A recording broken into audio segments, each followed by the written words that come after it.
Okay, let's try it out. Sweet, here we go. We got like 10 minutes left, but I'll just tell my next call to hold off because we're comatose, baby. And be like, you listen here. You listen here, pal. Sweet. Well, then let's rock and roll. Hello, and welcome to the Rock Metal Podcast. I'm your host, John Harris. Today on the Rock Metal Podcast, we have Comatose. They've got a new album called A Way Back, which was released on January 22nd, 2021 via Transcending Records. We're transcending. Right now, I'm being joined by James to share some more information about what Comatose has got going on and about this beautiful record. So, James, welcome to the show. Thank you. Thank you. Absolutely. Great to have you on. Now, oddly enough, I saw you're in Rochester, Minnesota. Yeah. Yep. Rochester. Very cool. Yeah, very cool. My mom went to the Mayo Clinic years back. We're talking like probably 30 years ago at this point, but I have fond memories of Rochester as a result of that. Really? It's the city's really grown up over like the last probably 10, 15 years. I've been here besides college, since 2004.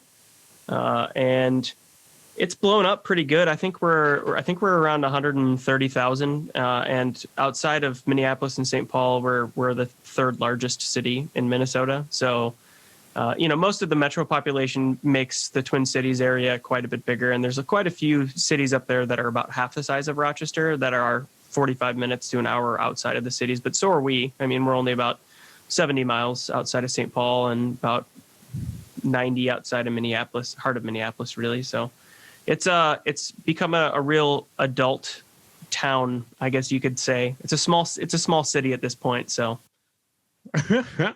beautiful. I don't have any. I was so young and it was so long ago. I don't remember if it was, I don't know, booming or not, but it was summer and it was a good summer. Yeah. We have great weather. And I mean, well, winter's a little bit rough, but if you're actually Canadian, if you're wearing just Canadian stuff, you understand. Yes, very much so. The only reason I live here is because of summer. Actually, no, I like winter too, and I'm kind of an oddball when it comes to that. Yeah. Are you a hockey fan? No. I'll watch a game, but I'm not going out of my way to. Yeah. Oh, darn. Womp. Darn. I know. Thought we could talk hockey. Sorry. I know. Is that a jersey you're wearing on right now? Yeah, I've just got a hoodie on. It's a Minnesota Wild hoodie. Okay. Yeah. Very cool. All right. Now, let's chat about this record, A Way Back. We've got a couple of tracks we wanted to chat about today, Inside and Circles. Now, I guess my first question is A Way Back. To talk to us about this record, is there a theme to this title, A Way Back? And is there a story maybe that is transposed through the record? There's not really like one specific story, but the title was kind of meant to tie in overall with the thematic lyrical contents of each song ultimately kind of pertain to. I wrote all of the lyrics, but my bass player actually is the one who came up with the name of the album. Darren did, and A Way Back was kind of meant to be a summation of what we were hoping this record would do for us as people. I mean, I guess it does pertain to mental health in that a lot of it is kind of I hate to use the term word vomit because I'm a counselor by trade, and that's not a very technical term for what I'm speaking of here necessarily. But essentially, it was a way to release emotion and release a lot of pent up anger that 2020 brought to most of the world in various ways. And unfortunately, most of these songs were written right at the start of the pandemic. And then we entered the studio in June of 2020 to track it. And yeah, that kind of summed up the frustration. We were just as we were getting started, the world basically shut down. We practiced together about 2 or 3 times to play most of these songs, except for Circles, which was actually written in May, right before the lockdown ended in Minnesota. And then we were able to finally go to the studio. We actually had booked time in like March and February to go in and track this because we had like 4 or 5 songs done off the record, just demoed. And then we added the rest of it and made it a full length instead of an EP. So a way back was basically like, we're hoping to find our way back to some type of normalcy. And here we are as the record's about to be released, and we're not sure yet. Yeah, things are definitely getting interesting. Now, you mentioned pent up anger in 2020, some mental health, and coming from Minnesota, you guys are kind of at the brunt of an awful lot of anger that happened in that time frame. Yeah, for sure.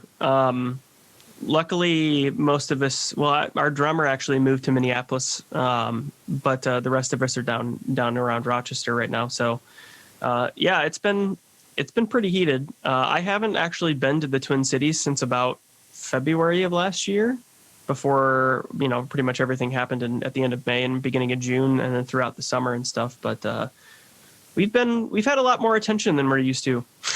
That's for certain. Including, visit. We've had, President Trump was here the day before the election, back in November here, and Mike Lindell has been cancer his entire existence in Minnesota, but he's popping up all over the place recently and trying to run for governor in a few years. So there we go. Yeah. There we go. Now, you mentioned you do counseling, right? Yeah. Take us through that. How has that impacted, how has 2020 and even going into what we have so far here in 2021, how has that impacted your career? The major changes were the state and federal government basically lightened up on some of the requirements not in terms of documentation per se, but in terms of, I usually I have about 50 clients, and I usually meet with about 10 of them weekly, and the rest of them just once per month. Outside of, most of them contact me more than that. They stop in and they have to do drug screens and stuff too. And I work in an outpatient methadone and Suboxone clinic. And so, we see some of our patients every day, and we see some of our patients just once a month when they come in because they've been doing well for so long and are on a maintenance program. But it allowed us to do telecounseling essentially whenever I've never been able to do that in the past, which was kind of a blessing and a curse. I think it was a good thing for the people who are doing well, and it was not a good thing for the first few months when we were required to do all telecounseling, to limit the amount of traffic coming in and out of our clinic every day and prevent COVID spread. It was not good for some people's mental health. I mean, some of my patients' mental health definitely took a dive. I know, personally, the job itself has been a drain on me this last year. We've had a 25% increase in patients.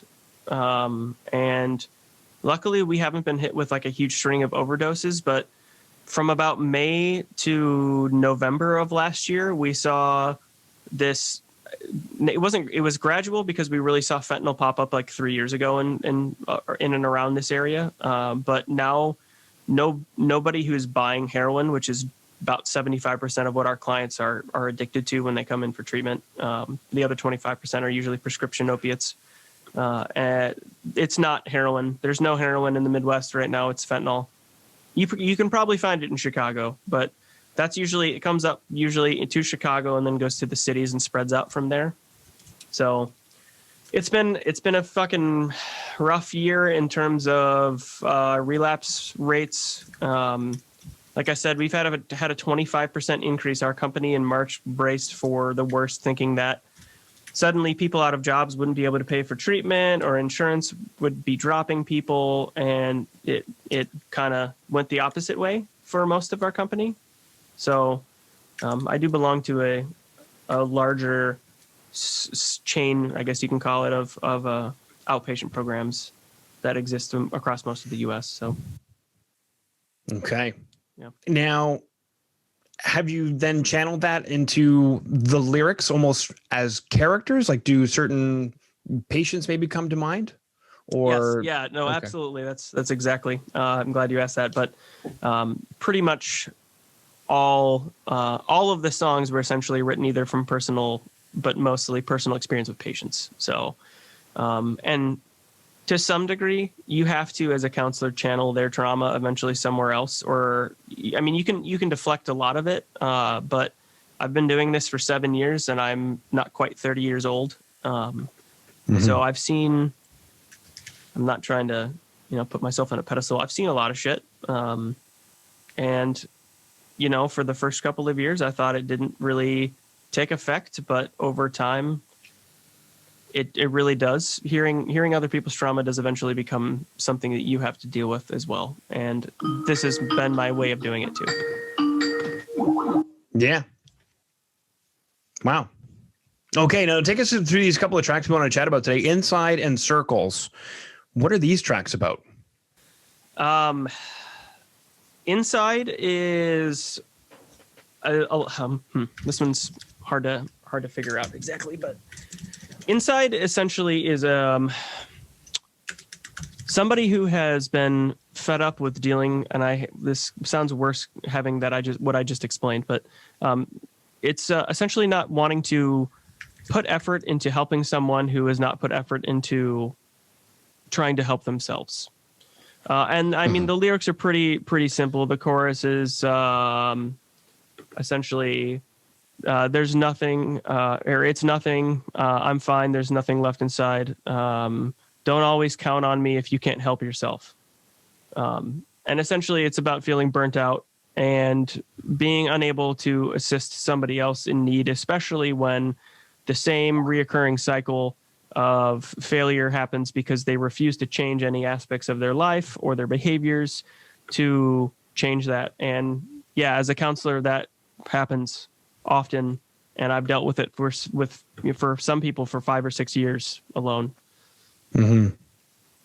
And Circles was about basically the quarantine process. To be honest, it was a true quarantine song, in which, the main lyric is spinning in circles and trying to figure out, essentially, when you're locked inside with somebody, especially, for example, a significant other, how does your dynamic of your relationship change with that? And having to see each other all the time, constantly. Whereas before, most people go to work and then they see each other in the evening or in the mornings and have that type of 9-to-5 schedule. But yeah, it was different being stuck together all the time. Yeah, I mean, that's definitely been an interesting toll for a lot of people. And in the beginning, the funny thing, I don't know if it's funny, but my wife and I got closer together. Our family, we got closer together. And my wife's work, divorces started happening. And, Wow. For a lot of the people that were having those divorces, they were just like, oh, you and John must be, doing terrible. Or like, no, actually, we're doing really good. It's been really nice to actually spend time with each other, because I work in a kitchen. I'm a chef, and therefore I'm kind of all over the place. Sometimes I'm working dinner service. Sometimes I'm working lunch service, brunch service. My wife does work the traditional 9-to-5. So there could be a week or two where we really don't even see each other. It's kind of just like crossing paths for a second, Yeah. So it was nice to just actually like be at home with each other. Yep. Yeah, that was actually my wife was working at Old Navy. She was this store manager here in Rochester, and they shut down for 2 months straight altogether. And so like the first few weeks I was still working. Hi. And Is that my little man? Gabesy, come on in here. Hey. Hi. Hello. What's your name? What's your name, Gabesy? Gabriel. Gabriel. I'm James. Nice to meet you. Nice to meet you, James. How's it going? It's good. Yeah. Do you have school today? I do. You do? Are you doing it online? Yeah. Cool. Do you like that? Yeah. Awesome. What classes do you have today? What was his question? What classes do you have? So I guess like what centers do you have today, or what are you learning today? So, Because you're in grade 1, so you cover everything. You cover science and social studies, yeah. reading, math. Mm-hmm. What are you working on today? I'm working on reading right now. Reading right now? Okay. And usually I have lunch early because I become an early bud at 12:45. Yeah, he's an early bird. He goes back to the class early to chat with the teacher, so he's on lunch right now. Ah, very nice. Mm-hmm. Yeah, usually other classmates have lunch at 12, but since I get to be an early bird, I usually have lunch early. Nice. Yeah. So you going to join in on the rest of the call? No. No? You just come down to say hi? Yeah. Okay. Well, thanks for saying hi. Welcome. Bye. Bye. I have 4 dogs, so I'm used to random interruptions. Very cool. Yeah, he usually joins me on the show as the assistant engineer, but he's in school mostly right now. So it's nice to have him pop in. He's a favorite on the show. If ever I get like any fan mail, it's usually directed towards him. Same. I often post pictures of my dogs on the band pages just because I'm like, well, I can't with 4 dogs completely guarantee that your merch is not going to have some dog hair in it at some point. Like I vacuum a lot, but there's 4 of them, and it's everywhere eventually. Like I find it in the back of my phone, like it's everywhere. So I just inform people, hey, just a heads up. Yeah, beautiful. In any case, we were talking about the whole pandemic and start of the quarantine, and yeah, so my wife was off for like 2 months straight, and then the weather luckily got nice in Minnesota early, and so we spent all of April and May planting all kinds of stuff, mostly flowers and stuff. But I planted peppers and tomatoes for the first time in a while because I like to make hot sauce, and that kind of became our like bonding. It was just like every night we were doing all kinds of gardening. So yeah, it's fun. Okay, cool. What kind of hot sauce do you lacto ferment? I have not done that. I have fermented once, but for the most part, I usually bake the peppers generally, including onion too. Not every recipe I've done has done that or has had onion in it per se, but generally I just bake them and then essentially add vinegar with other components to it. So I think the ones that I've got, the last batch I made was in October, and I've still got a bottle or 2 of that left, and it was, I think I made about 16 bottles of it, but it was like 6 Reapers, 6 ghost peppers, 18 habaneros. I think it was like 13 regular chili, red chilies. And then I can't remember the exact amount of vinegar, but it's written down somewhere. And then it had like a half clove of garlic. And then it had about a half a cup of honey. And I want to say like a teaspoon of turmeric, and that was generally all of it. Okay, So no ginger or anything like that?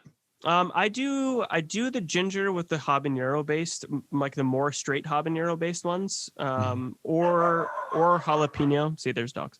And yeah, usually the ginger comes in with the less spicy stuff because it adds actually like a second spicy element to it. It does. Yeah. Okay. Anyway, music, like whatever. Yeah, whatever, man. Yeah. No, that's the cool thing about my show that I dig about it is if you say something like, I make hot sauce, so I'm going to go down that road. We're going to talk about hot sauce. Yeah. I love to talk about that stuff. So, you know, because I mean, musically, yeah, we could stick to music, but we chatted about Inside, we chatted about Circles, we chatted about A Way Back, the tracking of the record in June, the climate, the pent up anger climate, which of course is still unfolding. Yeah. We'll see on Wednesday. We'll see on Wednesday. Yeah. Things are going. If 25,000 troops are enough. And after this airs, we'll already know the answer. So the interesting thing is we're talking about it, but after this airs, we'll already know the answer. Obviously, this recording was successful. I'm sure it will be, but for anybody tuning in, I normally use Skype. We were having issues with that, so we've transferred over to Zoom, and I've never done this over Zoom. So James has been kind enough to record the call and then send it back to me. So who knows? Maybe I switch to Zoom from here on out. The funny thing is Skype's been around for like, I don't know, like 20, 25 years or something. Right. And Zoom came out like last week. But this the whole year of about 2020, I've been getting, I don't understand this Skype thing. I use Zoom. And I was like, I don't know, to me, it's kind of weird. But if everybody's using Zoom, then that's just kind of the way of the land, you know? I used Skype a lot in college, like 10 years ago. Like I'm used to it. I'm just not used to recording anything in it before. And I've really only used Zoom like less than a half a dozen times probably in total, because you can't, I guess my company's been really careful about, because Minnesota as a state is extremely hardcore about legislation in terms of counseling practices. They wouldn't let us use Zoom initially. I know some companies still in Minnesota do it, but we have a specific like proxy website that's for video chat calling that is only used by like doctors essentially. So they're way careful about it. Very cool. I'm just going over the stuff that was sent to me to see if there's any other questions that I have. But I mean, the cool thing is that basically from what you're saying, James, this record may not have happened if it weren't for 2020, or was a record on the docket anyway. An EP was on the docket anyway, but then suddenly when shit went down in March, we found ourselves with like a lot of downtime. And before we had booked in March, like I said, for like end of February, beginning of March, to record like 4 songs, and we had extra demos, but then that gave us time to develop a couple more and then write 1 or 2 more. And then going into June, when finally everything ended, we're like, oh, we have a full length record now. Like, okay, that works too. Yeah.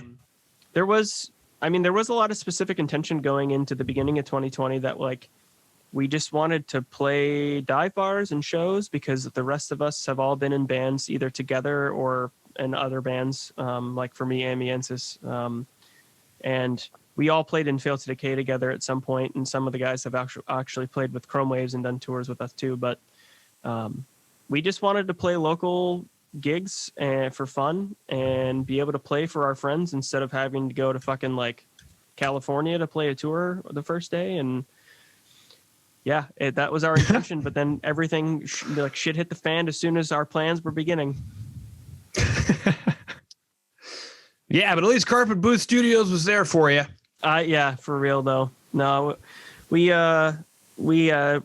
wanted to get that record done, like started in March, and I guess it was kind of a good thing that it all went down the way it did, because instead we have 8 songs instead of 4. So pretty happy with how that all turned out. And Zach is who runs Carpet Booth is only like 10 minutes away, and I didn't even know really the scope of what an amazing studio he has and his abilities over there. So glad to make.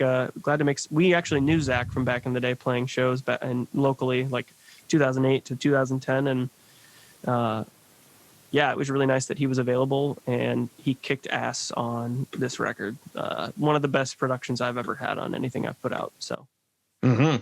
I agree. I'm looking at his gallery, and he's got some very cool mic techniques. The guy definitely has a bitch in space and knows what he's doing, and we can hear the proof in the pudding. That is true. And he, I think his biggest audience, or not audience, the biggest artist that he's had in there so far is a guy. Comatose? Yeah, right. I wish. I'm trying to think of the rapper who sings Mr. Clean. He's a local dude. He's from Rochester. Young Gravy. Okay, yeah. But he's also had some Simpsons voice actors in there. Cool. So. I see that.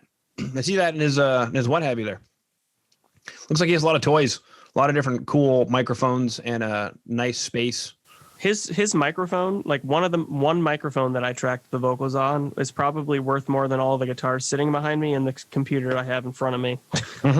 Oh yeah, I'm looking at a setup right now that just based on microphones is probably a good $10,000, and then the amp that it's in front of is a real classic Fender Blackface. So that's this whole setup right here that you could get for like in a plug-in for like $100 is probably a good $15,000 worth of just, experience in real life. If anybody doesn't know, that's an original Sennheiser microphone from like, I don't know, 1960. And then this guy over here, I'm trying to think of what he is, but it's like a 1950 microphone. So this guy's been scrounging. Scrounging. Is that what I'm looking for? A good studio owner will like find something and just go for it and pick it up, and it'll be like a 1950 microphone that Yeah, he drove to Kelowna, British Columbia to get his board, which we found hilarious because I actually broke down in there like 2 years ago on tour. We got stuck. Like we blew a head in our bus when I was with Amiensis at the time, and got stuck. It was like the last day of tour too, so we got towed to a mechanic's garage, and because we slept in the bus every night when they were done working on it, they just like push it back out the doors and let us sleep in it, and in the morning pull it back in, and then we just have nowhere to go. Well, hopefully you stop by some great restaurants and a taste of wine country in Kelowna. We did actually walk to a couple of good restaurants. It took all day, but Kelowna is one of the most beautiful places I've seen, honestly. I thought British Columbia in general was quite amazing because we had driven from Vancouver to Kelowna, but yeah, that was awesome. Very cool. Have you been to Edmonton, where I am? No, I haven't. I've only been to either side. I haven't been anywhere, and I haven't even been up to Winnipeg or anything. Okay. And I'm from Winnipeg, so I don't blame you. Honestly, it's not. I honestly don't think it's probably any worse than down here. You know, coming from Minnesota, you're just like, whatever, it's another town, which is very true. And it's funny because we have so few major cities in Canada. There's like rivalry, and Winnipeg just gets the brunt of it for some reason. Whenever I say I'm from Winnipeg, people are like, "Ooh, I'm sorry." I'm like, so I've got chips on my shoulders and a thick face, from that. So, yeah, I kind of get it. Winnipeg feels maybe a little bit more industrial. Like Edmonton, to me, I associate with everybody I've met from there being kind of a little bit like Colorado in terms of like a mix of I'm not going to say redneck, but like cowboy culture. Mm-hmm. On top of being like a major city, which is how I kind of feel like Colorado Springs or Denver, Colorado kind of seem like. Yeah, makes sense. And Winnipeg is like Pittsburgh in Canada. I could see that. Winnipeg is really good at being like the tiny little, we're a big major city in the prairie kind of attitude. It's kind of funny, actually. Very urban. Yeah. Whereas Edmonton, Calgary is definitely the redneck place. And then, yeah, and they got all the cowboy stuff going on. And then Edmonton's more of like a truck stop that somehow got too big. Quite literally a truck stop on the way to the north for people who were going to work. And then it got really big. How long does it take you to drive from Edmonton to Calgary? 2-3 hours, depending on how traffic goes. Yeah, it's not bad. Not too bad. No, not at all. I haven't done it in ages, obviously, but yeah. Groovy. Sweet. So anyway, so we chatted about hot sauce. We chatted about Canadian cities. We chatted about American cities. We chatted about a way back.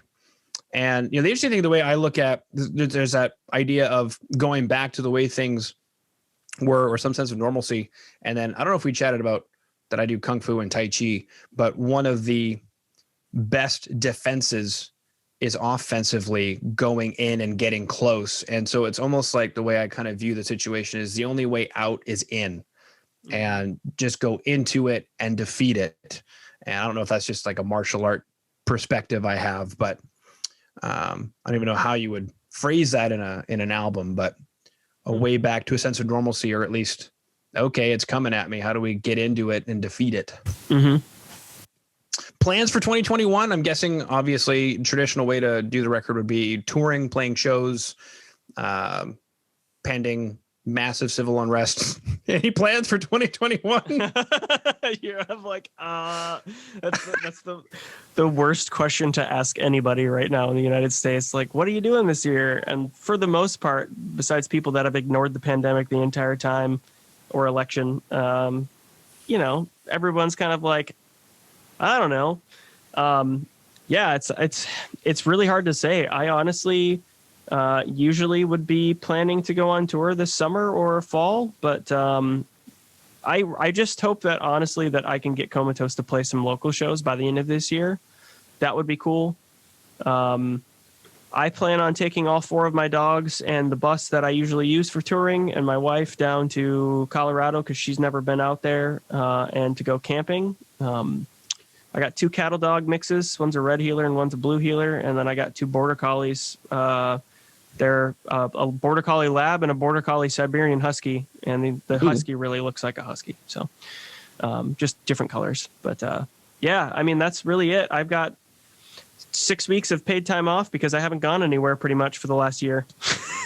And it's going to keep going just because I accrue it. So I'm just trying to figure out what to do right now. There's not much to do. I might fly out to New York to help a friend move back from Rochester, New York, actually, to Rochester, Minnesota. In fact, he's here today looking for a place in Rochester, Minnesota. So that's an easy move. You know, you don't really have to change much. Rochester to Rochester. Yeah, exactly. The Rochester that everybody knows about to the Rochester that nobody knows about. Mm-hmm. Exactly. people when I tell them we're from Rochester, Minnesota, they're just like, oh, where's that? And I'm like, oh, it's south of Minneapolis, and so they assume that means like it's nowhere. Like they're like, oh, Iowa. I'm like, no, it's not Iowa. Yeah, it's not that bad. I can say good things. There's a rivalry, just like you said, between Calgary and Edmonton, or Winnipeg and everybody else. But like Minnesota and Wisconsin hate each other, mostly because of the Minnesota Vikings and Green Bay Packers. Yeah. And I'm actually not a Vikings or Packers fan, but Iowa just, I mean, they have college sports kind of like that's cool. Yeah. They mostly just have corn and meth. Otherwise, like Des Moines okay. Like Des Moines kind of like Rochester, but a little bit bigger than Rochester actually, and like it has some decent culture and stuff too. But like everything outside of that, like Omaha is the good side of the Omaha or of the Nebraska-Iowa border. So technically it's a Nebraska city, not really. I mean, Council Bluffs is basically the like ghetto side of that border. But Iowa sucks. Wisconsin's at least pretty and has like some mountainous areas and like awesome forestry. It feels very German, Norwegian in culture.